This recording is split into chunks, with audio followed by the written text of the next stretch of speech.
ஸ்வரங்கள் எடே கணக்கா இன்னும் இருக்கா எந்தவோ மயக்கம்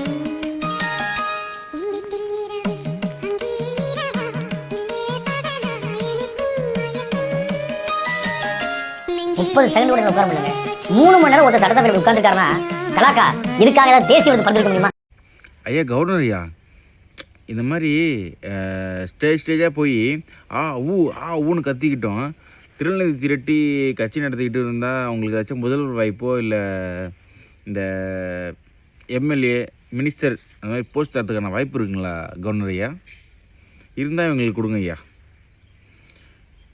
ஏன்னா சாட்டனே அவர் பாட்டுக்கு அமைதியாக உட்காந்து யார் என்ன சொல்கிறாங்க, யார் என்ன பேசுகிறாங்க, யார் எப்படி நடந்துக்கிறாங்க அப்படின்னு நோட் பண்ணிகிட்டு இருக்கார் அமைதியாக உட்காந்து.